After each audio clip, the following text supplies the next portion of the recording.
UP में होने वाले इन्वेस्टर समिट समापन हो गया है।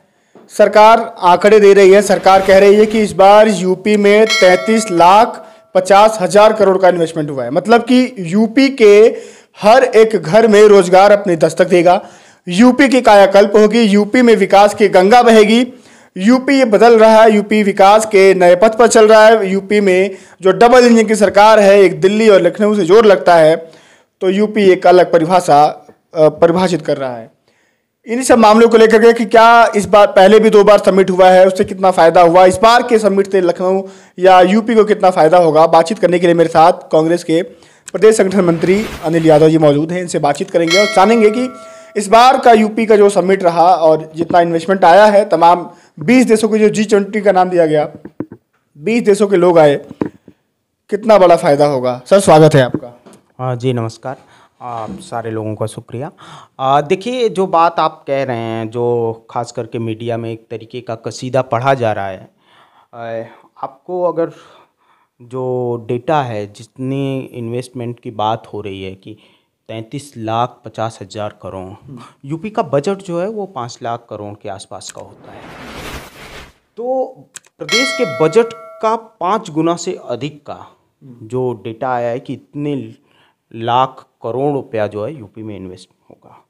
इसके पहले भी इन्वेस्टमेंट सबमिट हुई है। आप देख लीजिए कि उस बैठक का, उस पूरे आयोजन का नतीजा क्या निकला है, कितने प्रतिशत जो है जो दावा किया गया था, जो आंकड़े प्रस्तुत किए गए थे, उसका कितना प्रतिशत ज़मीन पर उतरा। हकीकत है कि जितना आप इन्होंने विज्ञापन करवाया, जितना ढोल नगाड़े बजवाए, शायद उतने का भी जो है इन्वेस्टमेंट यूपी में नहीं हुआ है।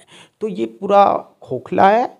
जहाँ इन्वेस्टमेंट सबमिट हुई थी, जिस तरीके से वो वीरान हालत में है, उसी तरीके से पूरा प्रदेश इस सरकार में वीरान हालत में है। ये सिर्फ सरकार का एक ढकोसला है, एक नाटक है कि इतने करोड़ रुपए का, इतने लाख करोड़ रुपए का हम इन्वेस्टमेंट सबमिट करने किए हैं और लोगों को रोजगार मिलेगा। कहा यह जा रहा है कि यूपी के छोटे से छोटे जिले को भी एक बहुत बड़ा अमाउंट मिलने वाला है, बहुत बड़ा वहाँ पर निवेश होगा, रोजगार सृजन होगा यूथ को। और हालांकि सरकार कहीं ना कहीं इसकी के माध्यम से, राष्ट्रपति जी का आना हुआ या जो परिवहन मंत्री हैं नितिन गडकरी, मोदी जी 24 के चुनाव पर भी निगाह लगाए हुए हैं और पूरा लखनऊ होर्डिंग बैनरों से पट गया था, जहां देखिए यूनिवर्सिटी समिट का पूरा प्रचार प्रसार हो रहा था। तो 24 की तैयारी में ये कितना बड़ा बूस्टअप होगा बीजेपी के लिए, और कांग्रेस कैसे देखती है इस सभी मामलों को? देखिए, हमारे यहाँ गोंडा के एक कवि थे, आदम गोंडवी साहब, बड़े अदब से हम लोग नाम लेते हैं उनका। उनकी एक कविता है कि तुम्हारे फाइलों में गांव का मौसम गुलाबी है, मगर ये आंकड़े झूठे हैं, ये दावे किताबी हैं। तो ये सारे दावे किताबी हैं। जो इतने लाख करोड़ रुपए का, 33 लाख करोड़ रुपए की योगी सरकार बता रही कि हम निवेश करने जा रहे हैं, ये धोखा है। उत्तर प्रदेश की जनता के साथ धोखा है। उत्तर प्रदेश के जो छात्र हैं, जो नौजवान हैं, जो बेरोजगार हैं, जो किसान हैं, उनके साथ धोखा हुआ है। जो बात आपने कही, वो बात मार्के की थी कि ये 24 की तैयारी का एक तरीके का एक मुजाहिरा था कि उत्तर प्रदेश में चुनाव होने जा रहे हैं। तो ये चुनाव की तैयारी के लिए इतना होर्डिंग पोस्टर उत्तर प्रदेश में लगाए गए हैं, लेकिन जनता इनकी हकीकत को जानती है। आप देख लो गन्ना किसानों की क्या स्थिति है। पिछले 5 सालों में 1 रुपया गन्ना किसानों का नहीं बढ़ा। ये सरकार कह रही थी 15 दिन में भुगतान करेंगे, अभी तक नहीं हुआ। लोग धक्के खा रहे हैं। नौजवानों की बात थी, रोजगार देने की बात थी। 2 करोड़ हर साल ये सरकार दावा कर रही थी कि 2 करोड़ रोजगार दे देंगे। स्थिति ये है कि लोगों की नौकरियां छीनी जा रही हैं। नौजवान सड़कों पर बेरोजगारी की हालत में घूम रहा है। वादा किया था इस सरकार ने कि हम महिलाओं को सुरक्षा देंगे। स्थिति ये है कि आए दिन कोई ऐसा दिन नहीं है जिस दिन आप अखबार को पलटो और उस दिन अखबार में ये खबर न छपी हो कि किसी महिला के साथ जो है रेप हुआ है, उसके साथ छेड़खानी हुई। लखनऊ जैसे शहर में हो रहा है, राजधानी में हो रहा है। मुख्यमंत्री आवास से 500 मीटर के दायरे पर। और विधानसभा चुनाव के दौरान देश के गृह मंत्री का बयान आता है कि 12 बजे भी अगर बहू बेटियां गहने पहन के स्कूटी से निकलेंगी तो सुरक्षित अपने घर लौटेंगी। गुंडे, बदमाश, माफिया कांप रहे हैं यूपी में। देखिए, ये जो देश के गृह मंत्री जी हैं, वो कांपने की बात कर रहे हैं, वो खुद एक तड़ी पार रहे हैं। और ये बात मैं कोई बनावटी बात नहीं कर रहा हूँ, आप सारे लोग, मीडिया के सारे लोग जानते हैं। तो कौन कैसे कांपता है ये अमित शाह जी जानते हैं कि कैसे कौन कांप रहा है, किससे कौन कांप रहा है। बेसिकली उत्तर प्रदेश में कानून के राज के नाम की जैसी कोई चीज़ है ही नहीं। जो बुलडोजर तंत्र चल रहा है, जो बुलडोजर का जाप किया जा रहा है, बुलडोजर किसके ऊपर चल रहा है? दलितों के घर के ऊपर चल रहा है, पिछड़ों के घर के ऊपर चल रहा है, और तो और अब तो ब्राह्मणों के घर के ऊपर भी चलने लगा है। तो अभी कानपुर में दो माँ बेटी जिंदा जल गई और कानपुर की डीएम डांस कर रही है। उसी तरीके से वो डीएम डांस नहीं कर रही है, इस प्रदेश का पूरा शासन तंत्र डांस कर रहा है और जनता जलाई जा रही है। कहते हैं कि कोई भी इन्वेस्टर, कोई भी व्यापारी किसी भी जगह पर अपना जाता है व्यापार करने के लिए, तो सबसे बड़ा जो मुद्दा होता है उसके लिए वो होता है सुरक्षा का माहौल। सुरक्षा का माहौल किसी भी व्यापारी के लिए बहुत मायने रखता है। यूपी की सरकार, सूबे के मुखिया योगी आदित्यनाथ जी दावा करते हैं कि यूपी में आप आइए, इन्वेस्ट कीजिए, सुरक्षा की जिम्मेदारी हमारी है, हमारी सरकार की है, आपको सुरक्षा मिलेगा, आप अपना व्यापार कीजिए, कोई दिक्कत नहीं है। देखिए, पहली बात तो मैं इस बात को ही खारिज कर रहा हूँ कि इन्वेस्टमेंट समिट में व्यापारी लोग आए थे और उससे इन्वेस्टमेंट होगा और उससे विकास होगा, ऐसा ये कोरी बातें हैं। ये मीडिया में, बातचीत में, अखबारों में अच्छी ही लगती हैं, लेकिन हकीकत ये दूसरी है। जो लोग, कुछ लोग तथाकथित तौर पर बड़े बड़े उद्योगपति आए थे, वो उत्तर प्रदेश का विकास करने नहीं, विनाश करने आए, लूटने आए हैं उत्तर प्रदेश को। और रही बात सुरक्षा की, रही बात ये कि उत्तर प्रदेश में अपराधी जो है वो भाग गए हैं और पूरा सुरक्षा का मामला आप देख लो, उत्तर प्रदेश का क्राइम रेट देख लो, आप देख लो। यहाँ तो और छोड़ दो, यहाँ का जो शासन प्रशासन है, जो पुलिस में बैठे लोग हैं, वो गुंडागर्दी कर रहे हैं, वो आतंक फैलाए हुए हैं। तो ये स्थिति तो ये है। और तो और आप देख लो कि इस सरकार में ये भी हुआ है कि जाति देखकर, वर्ग देखकर भी अब तो पुलिस प्रशासन जो है कार्रवाई कर रहा है। डबल इंजन जो शब्द है, डबल इंजन को लेकर क्या सोचते हैं?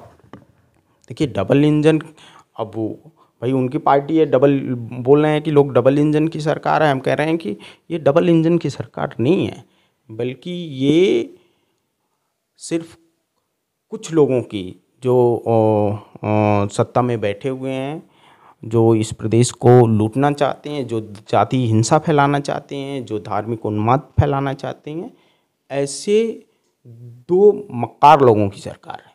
अच्छा, आखिरी सवाल ये होगा कि 24 का चुनाव आने वाला है, तमाम पार्टियां, चाहे समाजवादी पार्टी हो या बीजेपी हो, तैयारी कर रहे हैं तमाम। देखते कि अखिलेश यादव जी घूम रहे हैं, शिवपाल जी घूम रहे हैं, बीजेपी यूनिवर्सिटी समिट करा रही है। कांग्रेस कहाँ दिखाई देती है? देखिए, कांग्रेस पार्टी, हमने विधानसभा के चुनाव में आप सारे लोगों ने देखा कि कांग्रेस पार्टी बुरी तरीके से हारी। हमको 2% क्या से थोड़ा ज़्यादा वोट मिला। हमारे पास 2 विधायक हमारे चुन के आए, लेकिन उसके बावजूद जो जनता का सवाल था, जो जनता के मुद्दे थे, उस पर कांग्रेस पार्टी लड़ी। आप देखिए कि बिना किसी चुनावी जोड़ घटाना गुणा भाग के हम लोगों ने उत्तर प्रदेश में जो अल्पसंख्यकों का सवाल था, खास करके CA/NRC का सवाल था, उस पर हमारी नेता प्रियंका गांधी जी मुजफ्फरनगर से लेके आजमगढ़ तक लड़ी। इनके धरना प्रदर्शन में जहाँ जहाँ पे भी उत्पीड़न दमन हुआ वहाँ पर गई। किसानों के ऊपर अत्याचार हुआ, हम लखीमपुर में जाके लड़े। लेकिन जनता ने साथ नहीं दिया आप लोगों का। मैं अपनी पूरी बात कर लूँ। आगरा में वाल्मीकि समाज के एक लड़के को पुलिस ने पीट के मार डाला। हमारी नेता रात में पुलिस से लड़ के वहाँ पहुँची। आदिवासियों का कत्लेआम हुआ सोनभद्र में, वहाँ नेता हमारी दौड़ के गई। ये बात सही कह रहे हैं कि जनता इन सारे मुद्दों को नकार दी एक तरीके से, लेकिन हम कहना चाहते हैं कि जनता के मूलभूत सवाल, मूलभूत मुद्दे यही हैं और इन्हीं सारे मुद्दों पे कांग्रेस पार्टी एक बार फिर से लड़ेगी। उत्तर प्रदेश में जो बेरोजगारी है, जो उत्तर प्रदेश में पुलिसिया उत्पीड़न है, दमन है, जो महिलाओं की सुरक्षा का सवाल है, जो बेरोजगारी, बेकारी का सवाल है, उन सवालों को कांग्रेस पार्टी एड्रेस करेगी। और चूँकि ये चुनाव लोकसभा का है और जो लोग, जो ताकतें या जो समाज में जो लोग हैं, वो इस बात को स्पष्ट जानते हैं कि पूरे देश में अगर बीजेपी के खिलाफ कोई भी खड़ा होगा और कोई बीजेपी को हरा सकता है तो उस नेता का नाम राहुल गांधी है। इसलिए कांग्रेस पार्टी को इस बार प्रदेश के पिछड़े, दलित और अल्पसंख्यक समाज के साथ साथ जो लोग भी इस मुल्क की बेहतरी चाहते हैं वो कांग्रेस पार्टी के साथ खड़े हैं और कांग्रेस पार्टी सरकार बनाएगी। मेरा आखिरी सवाल ये होगा कि बीजेपी आरोप लगाती है कि यूपी में कांग्रेस पार्टी पिकनिक वाली राजनीति करती है। चुनाव आता है तो प्रियंका गांधी, राहुल गांधी दिखाई देते हैं, चुनाव खत्म होता है 6 महीने पहले आते हैं, फिर चुनाव में हारते हैं, फिर निकल जाते हैं। उत्तर प्रदेश में विधानसभा चुनाव के 2 साल पहले से उत्तर प्रदेश की सड़कों पर अगर कोई पॉलिटिकल पार्टी लड़ती हुई नजर आई तो उसका नाम प्रियंका गांधी है।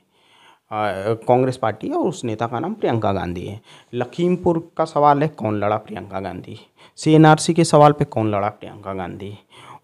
दलित उत्पीड़न के खिलाफ कौन लड़ा, प्रियंका गांधी। इनके रेपिस्ट दो जो नेता थे, वो चिन्मयानंद स्वामी हो चाहे कुलदीप सेंगर हो, उसके खिलाफ कौन लड़ता है, प्रियंका गांधी।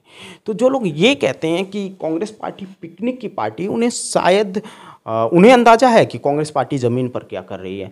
आपको मैं एक जानकारी बताऊं कि पिछले 4 सालों में उत्तर प्रदेश के करीब 20,000 कांग्रेस कार्यकर्ताओं के ऊपर मुकदमे दर्ज हुए। हमारे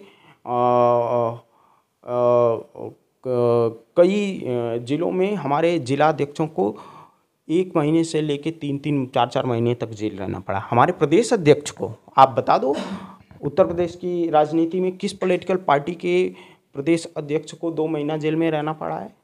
आप बता दो किस पॉलिटिकल पार्टी के अल्पसंख्यक कांग्रेस के अध्यक्ष को 1.5 महीना जेल में रहना पड़ा? हमारे 2-2 प्रवक्ता 3-3, 4-4 महीने इस योगी सरकार के खिलाफ जेल काट कर आए हैं।